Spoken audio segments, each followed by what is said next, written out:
ژوند د مشکلاتو داستان دی. ژوند داستان کړه او لیکوال یې په خپله شه. ژوند د خدای تعالی بخښنه او د انسان طبیعي حق دی. هیڅوک له دې حقه نشي بې برخې کېدلی.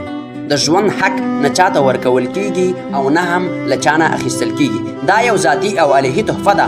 ژوند کول د ستونزو نه ډک وي. ژوند کول ستړی مزل او ډارونکي خیالونه لري، خو باید د ژوند د آرام لپاره موعوده او ړنده مبارزه په راویښه کړئ او داسې مبارزه وکړئ چې د ژوند ستړي مزلونه مو یو هدف ولري او ډارونکي خوبونه مو په هغه خوشحالۍ سره بدل شي چې تاسو ورته په تمه وئ. د ژوند دویم نوم ستونزې او دریم نوم یې مبارزه ده. په خوب ویده ولسه، د زوړ فکر خاونده، له خوبه پاڅه، راجیګ شه، راویښ شه، د ژوند تګلار او وحشتونه په قلم سره بدل کړه. د کور تیاره د قلم په ډیوه مړه کړه چې رڼا یې په یو کور نه بلکې د اسمان تر کنارو ورسیږي. د ژوند له دردونکو پیښو نه تېښته مه کوه.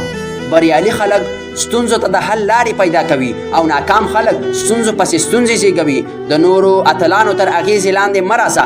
خپله اتل یې داسې ځان جوړ کړه چې د نورو لپاره ته اتل شي. پاڅه اتله او قسمت دې په زحمت سره بدل کړه. قلم هغه وسله ده چې د نړۍ هر ځواک ترېنه متاثره دی.